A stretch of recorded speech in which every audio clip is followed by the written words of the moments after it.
ഇല്ല കൂട്ടുകാർക്ക് ശുഭദിനം നേർന്നുകൊണ്ട് നമുക്ക് രേവതിയുടെ സച്ചിയുടെയും നാളത്തെ നല്ലൊരു പ്രൊമോ വിശേഷം കേട്ടാലോ. അതിനു മുമ്പായിട്ട് ആദ്യമായി കാണുന്നവരുണ്ടെങ്കിൽ ചാനൽ ഇഷ്ടപ്പെട്ട ഒന്ന് സബ്സ്ക്രൈബ് ചെയ്യാൻ മറക്കരുത്. വീഡിയോ ഇഷ്ടപ്പെടുവാണെങ്കിൽ ലൈക്ക് തരാനും മറക്കരുത് കേട്ടോ. അപ്പൊ നമുക്ക് നേരെ നമ്മുടെ വിശേഷത്തിലേക്ക് പോയാലോ. അങ്ങനെ നാളത്തെ വിശേഷം നമ്മൾ കാണുന്നേ രേവതി ആകെപ്പാടെ വിഷമിച്ച് നിൽക്കുന്ന സമയത്ത് സച്ചി അങ്ങോട്ടേക്ക് വന്ന് രേവതിയെ ഒന്ന് അനുനയിപ്പിക്കാനായിട്ട് ശ്രമിക്കുന്നുണ്ട്. പക്ഷെ രേവതിക്ക് ഭയങ്കര വിഷമമായിരുന്നു. രേവതി സച്ചിയോട് പറഞ്ഞു, എനിക്കറിയാം ഞങ്ങൾക്ക് ആരുമില്ലല്ലോ, ചോദിക്കാനും പറയാനും ആരുമില്ലല്ലോ, അതുകൊണ്ടല്ലേ സച്ചേട്ടൻ അവരുടെ കൈയൊക്കെ പിടിച്ച് തിരിച്ചു വെച്ചേ. അല്ലെങ്കിൽ സച്ചേട്ടൻ ഇങ്ങനെയൊക്കെ ചെയ്യുമായിരുന്നോ? ഞങ്ങൾക്ക് ചോദിക്കാനും പറയാനും ഞങ്ങളുടെ അച്ഛൻ ജീവിച്ചിരിപ്പുണ്ടായിരുന്നെങ്കിൽ ഇപ്പോഴിങ്ങനെയൊന്നും സംഭവിക്കില്ലായിരുന്നു എന്നൊക്കെ പറയണം. ഇത് കേട്ടപ്പോൾ സച്ചി പറഞ്ഞു, നീ എന്തിനാ രേവതി വെറുതെ എഴുതാപ്പുറം വായിക്കണമെന്ന് ചോദിക്കുക. എനിക്കറിയാം സച്ചേട്ടനെ കുറിച്ച് ഞാൻ ഇത്രയൊന്നും പ്രതീക്ഷിച്ചില്ല. ഓരോ ദിവസം ചെല്ലുന്നതോറും സച്ചേട്ടന്റെ സ്വഭാവത്തിന് നല്ല മാറ്റം. ഞാൻ വിചാരിച്ചുകൊണ്ടിരുന്നേ എനിക്ക് സച്ചേട്ടനെ മനസ്സിലാക്കാൻ സാധിക്കുന്നുണ്ടെന്നാ. പക്ഷെ ഒരു കാര്യം എനിക്ക് മനസ്സിലായി, എനിക്ക് സച്ചേട്ടനെ മനസ്സിലാക്കാനേ സാധിക്കുന്നില്ല. എനിക്കെന്നല്ല ആർക്കും മനസ്സിലാക്കാൻ സാധിക്കുമെന്ന് എനിക്ക് തോന്നുന്നില്ല. അല്ലെങ്കിൽ ഇത്ര ക്രൂരത ആരെങ്കിലും ചെയ്യുവോ? അതും സ്വന്തം അളിയനാന്ന് ഓർക്കണം, അല്ലെങ്കിൽ എൻ്റെ അനിയനാന്ന് ഓർക്കണം. അത് പോരാത്തോണ്ട് അതും പോരെങ്കിൽ ഒരു മനുഷ്യജീവനാണെന്നെങ്കിലും കരുതണ്ടേ. ആ കൈയൊക്കെ പിടിച്ച് തിരിച്ചു വിടുമ്പോ എത്ര വേദന ഉണ്ടായിരിക്കും ശരത്തിന്. അതുപോലെ സച്ചേണ്ണ ഓർത്തില്ലോ എന്ന് പറയണം. സച്ചേണ്ണല്ലേലും ഇവിടെ അങ്ങനെ ചെയ്യേണ്ട വല്ല കാര്യം ഉണ്ടായിരുന്നോ?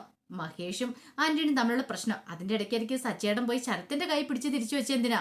അതാ എനിക്ക് ഒട്ടും മനസ്സിലാകാത്തെ എന്നൊക്കെ പറഞ്ഞുകൊണ്ട് രേവതി ഭയങ്കരമായിട്ട് കുറ്റപ്പെടുത്തുവാണ് സച്ചിനെ. സച്ചി കുറച്ച് സമയം കഴിഞ്ഞപ്പോഴത്തേനും സച്ചിക്ക് ഭയങ്കര സങ്കടമായിപ്പോയി. സച്ചി അങ്ങോട്ടേക്ക് പോവാ.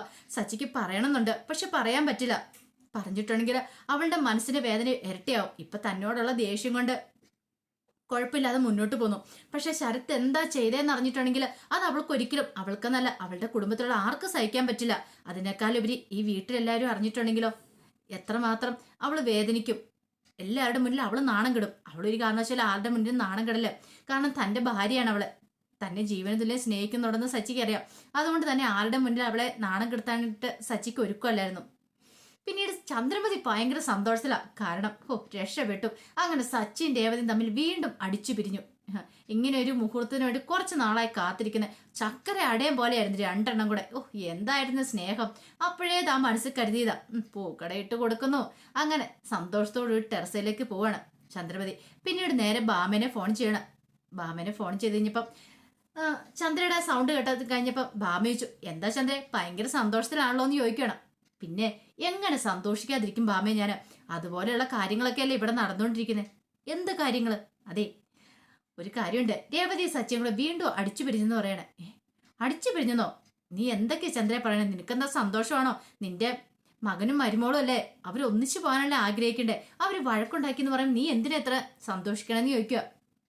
പിന്നെ സന്തോഷിക്കാതെ എന്തൊക്കെയായിരുന്നു പ്രകടനങ്ങൾ രണ്ടുപേരും കൂടെ കൂടിയിട്ട്. അപ്പോഴേ ഞാൻ പറഞ്ഞതാ ഇതൊക്കെ അധികകാലം ഇങ്ങനെ മുന്നോട്ട് പോവില്ലെന്ന്. ഇപ്പൊ കണ്ടില്ലേ, നേരത്തെ എന്തായിരുന്നു, ഹലുവ മേടിച്ചോണ്ട് കൊടുക്കുന്നു, തന്തൂരി ചിക്കൻ വാങ്ങിച്ചോണ്ട് കൊടുക്കുന്നു, അങ്ങ് ഭാര്യനെ സ്നേഹിച്ചു കൊല്ലുമായിരുന്നു. ഇപ്പൊ ആണ്ടെ മോളിൽ നിന്ന് എടുത്ത് ഒറ്റ അങ്ങോട്ട് കൊടുത്തേക്കുക. താഴേക്ക് നിലം പതിച്ച് ആണ്ട് അവള് കിടക്കണമെന്നാ പറയാണ്. ഇത് കേട്ടതും പാമ്പ് പറഞ്ഞു, ഇപ്പൊ എന്താ സംഭവിച്ചെന്ന് ചോദിക്കുക. സംഭവിച്ചെന്താന്നോ, അവളുടെ അനിയന്റെ കൈയൊക്കെ പിടിച്ച് സച്ചി ഒടിച്ചു വിട്ടിരിക്കുന്നു. ഇതിൽ പല ഒരു സന്തോഷം എനിക്ക് വേറെ ഇല്ലാന്ന് പറയാം. ഇതൊക്കെ കേട്ട് കഴിഞ്ഞപ്പോ ഭാമ പറഞ്ഞു, എന്നാലും എനിക്കത് കേട്ട് വിഷമാവുന്നില്ലെന്ന് പറയണേ. എന്തിനു വിഷമിക്കണം? എനിക്കൊരു വിഷമമില്ലെന്ന് പറയാം. അല്ലെങ്കിൽ തന്നെ ഒന്ന് ഓർത്തു വയ്ക്കേ, ഇവർ തമ്മിലുള്ള പ്രശ്നം മുറിക്കാത്ത തീർത്താ പോരെ. അവൾ എല്ലാവരോടും വന്ന് കൊട്ടി കോഴിച്ചോണ്ടിരിക്കുന്നു.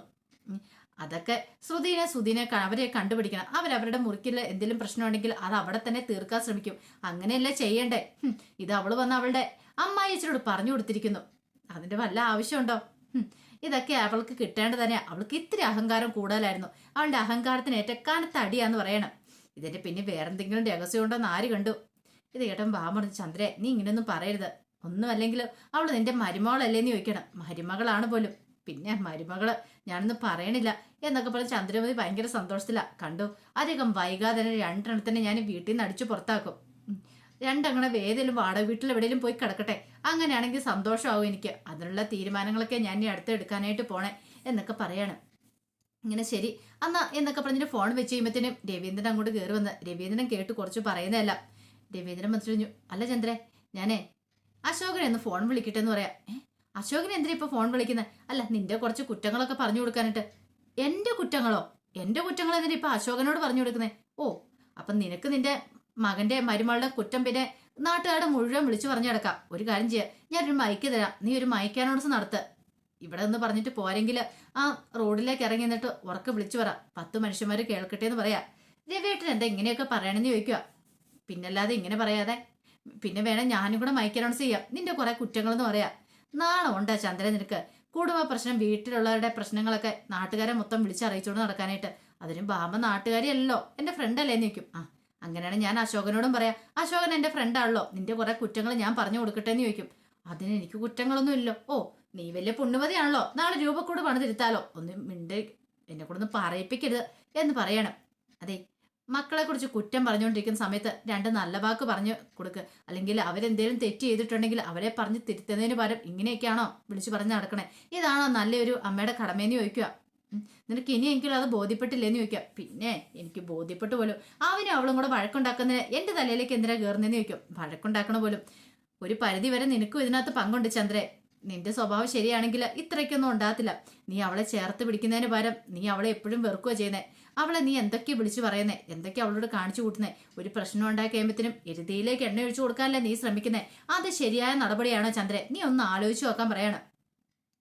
ചന്ദ്ര പറഞ്ഞു, അതല്ലേലും അങ്ങനെയാണല്ലോ, എന്ത് വന്നാലും അവസാനം കുറ്റം എന്റെ തലയ്ക്കലേ വരുള്ളൂ. ഒരു കാര്യം ചെയ്യാം, 2 എണ്ണത്തോടെ മാറ്റിവിട്, 2 പേരും എവിടെയെങ്കിലും പോയി സമാധാനത്തോടെ കഴിയട്ടെ. ഇനി ഈ കുടുംബത്തിൽ നിന്നിട്ട് ഞാനായിട്ടൊരു സമാധാനക്കേട് ഉണ്ടാക്കുന്നില്ലെന്ന് പറയണം. ഇത് കേട്ടപ്പോ രവീന്ദ്രൻ പറഞ്ഞു, നിന്റെ ഉള്ളിലിരിപ്പ് എനിക്ക് മനസ്സിലായി, അത് നടക്കാൻ പോകുന്നില്ല. 2 പേരും കൂടെ ഇവിടെ നിന്ന് പറഞ്ഞു വിടാനായിട്ട്, സച്ചിനെ രേവതിനെയും കൂടെ.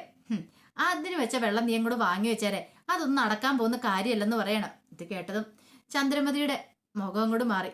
പിന്നീട് രവീന്ദ്രൻ പറഞ്ഞു മേലാല് എന്റെ ചെവിക്കേക്കൽ ഇത് കേട്ടുപോയേക്കില്ല ഇങ്ങനെ കുറ്റം പറയുന്ന മക്കളെ മരുമക്കളെയൊക്കെ പറഞ്ഞു കേട്ടല്ലോ എന്ന് പറഞ്ഞു രവീന്ദ്രൻ ദേഷ്യപ്പെട്ട് അങ്ങോട്ടേക്ക് ഇറങ്ങി പോവാണ്.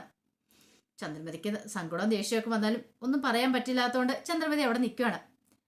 പിന്നീട് മഹേഷും ഫ്രണ്ട്സും ഒക്കെ സംസാരിച്ചുകൊണ്ടിരിക്കുക. അപ്പോൾ അവർക്ക് ഓട്ടോ ഇല്ലായിരുന്നു.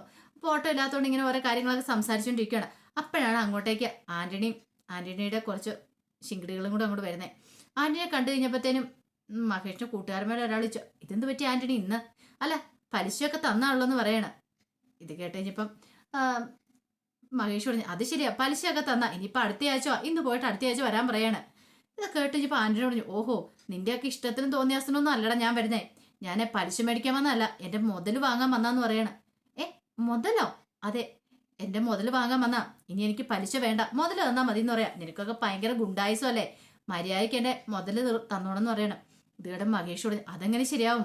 മുതൽ തരാനായിട്ട് ഇത്ര പെട്ടെന്ന് വന്ന് പറഞ്ഞ് തരാൻ പറ്റുന്ന കാര്യമാണോ? പലിശയൊക്കെ കൃത്യമായിട്ട് എല്ലാവരും തരുന്നുണ്ടല്ലോ എന്ന് പറയാം. നീ കൂടുതൽ വർത്താനൊന്നും പറയണ്ട, പറഞ്ഞു കേട്ടല്ലോ, തരാൻ പറഞ്ഞാൽ തന്നാ മതി, അത്രയ്ക്കേ ഉള്ളൂ, അതിനപ്പുറത്തേക്കൊന്നും ഇല്ലെന്ന് പറയാം. ഇത് കേട്ടതും മഹേഷിന് കൂട്ടുകാരൻ പറഞ്ഞു, അതെങ്ങനെ ആന്റണി ശരിയാന്നേ, ഇത്ര പെട്ടെന്ന് ഇത്ര രൂപ എടുക്കാൻ പറഞ്ഞാൽ ഞങ്ങളെ എവിടെ നിന്ന് എടുത്ത് തരുവാനാ? അന്ന് എനിക്ക് അറിയേണ്ടെന്ന് പറയാം. 3 ദിവസം അവധി തരും, ആ 3 ദിവസത്തിനുള്ളിൽ പണം തന്നിരിക്കണം. പണം തന്നില്ലെങ്കിൽ ആന്റണി ഒരു വരവും കൂടെ വരും. പിന്നെ നിന്റെ ഒന്നും കാർ ഇവിടെ കാണത്തില്ല, കാറും ബുക്ക് എടുത്തോണ്ട് ഞാൻ അങ്ങോട്ട് പോകുന്നു പറയാം. പിന്നെ നിന്റെയൊക്കെ അവസ്ഥ ഏതാണെന്ന് അറിയാലോ എന്നും പറഞ്ഞ് ആന്റണി വെല്ലുവിളിച്ചിട്ട് അങ്ങോട്ട് പോയി കഴിയുമ്പോൾ മഹേഷിന്റെ അടുത്ത് വന്നിട്ട് പറഞ്ഞു, എല്ലാ സച്ചി കാരണോ, സച്ചി വന്നാൽ പ്രശ്നങ്ങളൊക്കെ ഉണ്ടാക്കിയില്ലായിരുന്നെങ്കിൽ ഇന്നിപ്പോൾ ഈ പ്രശ്നത്തിൽ നിന്ന് കാര്യം വരില്ലായിരുന്നു. ഇപ്പം 3 ദിവസത്തിനുള്ളിൽ എവിടുന്ന് പണം കൊടുക്കാനാന്ന് ചോദിക്കുക. തീർച്ചയായിട്ടും മഹേഷ്, നിനക്കൊക്കെ നന്ദിയുണ്ടോ? നിന്റെയൊക്കെ എത്ര ആവശ്യത്തിന് സച്ചി ഓടിപ്പാഞ്ഞ് നടന്നിരിക്കുന്നു. പിന്നെ സച്ചി ചെയ്തതിൽ എന്താ തെറ്റിരിക്കുന്നേ? സച്ചി ചെയ്തില്ലെങ്കിൽ അതിന്റെ തക്കതായ കാരണമുണ്ട്, അല്ലാതെ മറ്റൊന്നുമല്ല. വെറുതെ സച്ചിയുടെ മേലെ കുതിര കയറാൻ ചെല്ലേണ്ട കാര്യമില്ല. കുറച്ചെങ്കിലും നന്ദി വേണടാ എന്ന് പറയാണ്. ഇത് കേട്ടുകഴിഞ്ഞ് പിന്നെ അവന്മാരൊന്നും മിണ്ടിയില്ല. അവന്മാർക്ക് അറിയത്തില്ലായിരുന്നു 3 ദിവസത്തോളം എങ്ങനെ പണം കൊടുക്കണം എന്നുള്ള കാര്യം. പിന്നീട് ശ്രീകാന്ത് റെസ്റ്റോറൻറ്റിലേക്ക് പണ്ട് റെഡിയാവുകയാണ്. അപ്പോഴേക്കും വർഷം വെച്ചു, വൈകുന്നേരം എന്നെ കൂട്ടാൻ വരുമോയെന്ന് ചോദിക്കുക. ഇല്ല, അതെന്താ? എനിക്കിന്ന് ബർത്ത്ഡേ ഫംഗ്ഷൻ ഉണ്ടെന്ന് പറയാം. ഓഹോ, അപ്പൊ ബർത്ത്ഡേ ഫംഗ്ഷന് എന്നെ കൂടാതെയാണ് പോണേന്ന് ചോദിക്കും. അതെ, ഞാൻ ആരുടെ ബർത്ത്ഡേ ഫംഗ്ഷന് പോകുന്നതല്ല, അവിടെ റെസ്റ്റോറൻറ്റിൽ വെച്ചൊരു ബർത്ത്ഡേ ഫംഗ്ഷൻ ഉണ്ടെന്ന് പറഞ്ഞേ ഒരാൾ ഇത് ഓർഡർ ചെയ്തിട്ടുണ്ട്. അപ്പൊ അവിടെ വെച്ചാണ് ആഘോഷിക്കുന്നത്, റെസ്റ്റോറൻറ്റിൽ വെച്ച്. അപ്പൊ അതുകൊണ്ട് ഞാൻ കുറച്ച് ലേറ്റ് ആവുമെന്ന് പറയണം. ഓ അങ്ങനെ.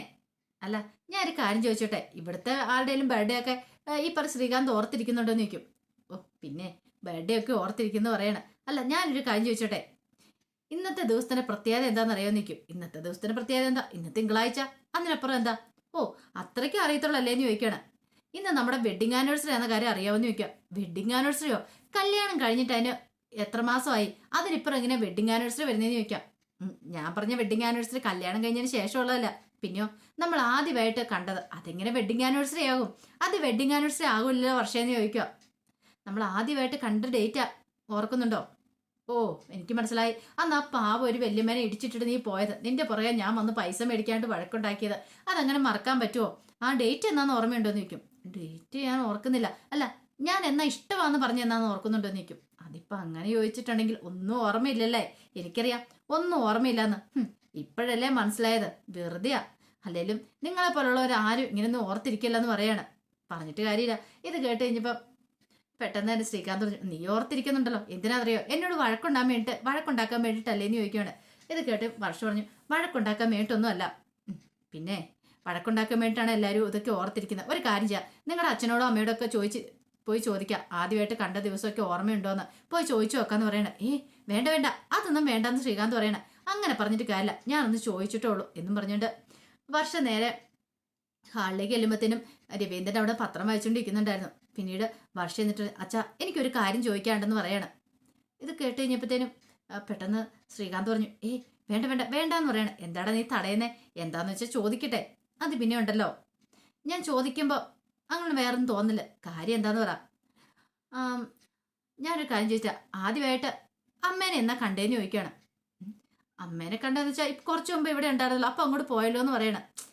അങ്ങനെ കണ്ടല്ല, ആദ്യമായിട്ട് അങ്കിള് കണ്ടില്ലേ, അതെന്നാന്ന് ചോദിക്കുന്നത്. ഓ അങ്ങനെ, പെണ്ണ് കാണാൻ വന്ന ദിവസമാണോ ഉദ്ദേശിച്ചത്? അത് തന്നെയെന്ന് പറയണം.